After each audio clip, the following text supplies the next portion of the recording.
আলহামদুলিল্লাহ, আলহামদুলিল্লাহ। আরও একটি স্বপ্ন পূরণ করে ফেললাম। 2026 সালের জানুয়ারিতেই যে আরও একটি স্বপ্ন পূরণ হবে, এটা আসলে ভাবতেই পারিনি। তবে এই ছোট ছোট স্বপ্ন পূরণের পিছনে রয়েছে হাজারো পরিশ্রম, হাজারো কষ্ট।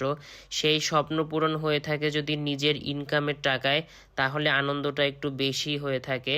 হ্যালো এভরিওয়ান, আসসালামু আলাইকুম। Welcome to my new blog. ঢাকায় গ্যাসের অনেক সমস্যা, সেটা সবাই জানেন। আমি যেহেতু ব্যাচেলর থাকি, প্রত্যেক দিন রান্নাও করতে পারি না। যেই টাইমে গ্যাস থাকবে দেখা যায় ওই টাইমে আমি বিজি থাকি, আমি রান্না করতে পারি না। একদিন রান্না করে সেটা ফ্রিজে রেখেই 2 থেকে 3 দিন চালিয়ে দিতে হয়। ঠান্ডা খাবারও খেতে পারি না। সব মিলিয়ে অনেক সমস্যা। তো একটা ওভেনের খুবই দরকার ছিল, চলে গেলাম ওভেন কিনতে। কিন্তু ইলেকট্রিক জিনিসের এখন প্রচুর পরিমাণে দাম। বাজেট নিয়ে কেনাকাটা করতে গেলে আসলে হয়ও না। যাই হোক, সব কিছু দেখে শুনে একটা ওভেন কিনে নিয়ে আসলাম। এটা আসলে আমার অনেক পরিশ্রমের টাকায় কেনা। দেখা হবে অন্য কোনো ভিডিওতে।